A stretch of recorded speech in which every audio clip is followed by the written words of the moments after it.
ए मैया तोरे दरबार में हर बालक एक अधीर, पढ़ल लिखल बेकार खाड़ बा, हर हृदय में भरी के पीर। ए मैया दरबार से तोहरा चांदन तारा मांगीला, ए मैया दरबार से तोहरा चांदन तारा मांगीला।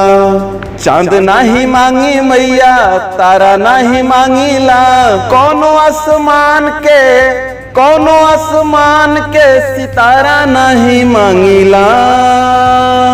ए मैया दरबार से तोहरा चांदन तारा मांगीला, ए मैया दरबार से तोहरा चांदन तारा मांगीला। चांद नाही मांगी मैया तारा नहीं मांगीला, कोनो आसमान के सितारा नहीं मांगीला। ए मैया दरबार से तोहरा चांदन तारा मांगीला, ए मैया दरबार से तोहरा चांदन तारा मांगीला। पेट बदे मजदूरी के रोटी लाइब, मेहनत से परिवार आपन जियाइब।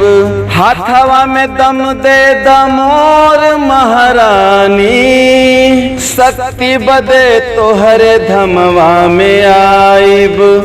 मीठ बोली बढ़िया विचार खाली मांगीला।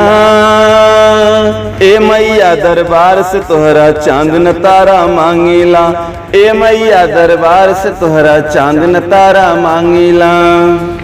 बंगला मोटर कार के नाही चाही, बाकी कुल तोह से मांगब हो नाही। हमरा के ऐसन द ज्ञान महारानी, अंगूरी में गुण दे द रोजगार चाही। धरती पे भार बानी बेरोजगार बानी, एक सहारा मांगीला। ए मैया दरबार से तोहरा चांदन तारा मांगीला, ए मैया दरबार से तोहरा चांदन तारा मांगीला।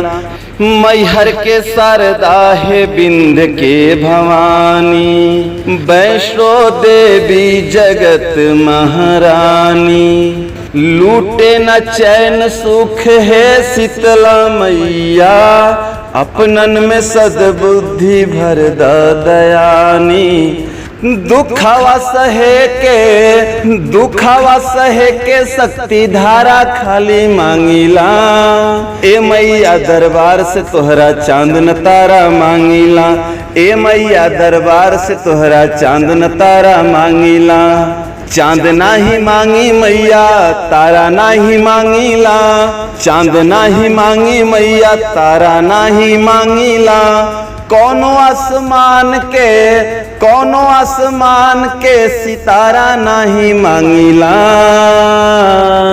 ए मैया दरबार से तोहरा चांदन तारा मांगीला, ए मैया दरबार से तोहरा चांदन तारा मांगीला, ए मैया दरबार से तोहरा चांदन तारा मांगीला।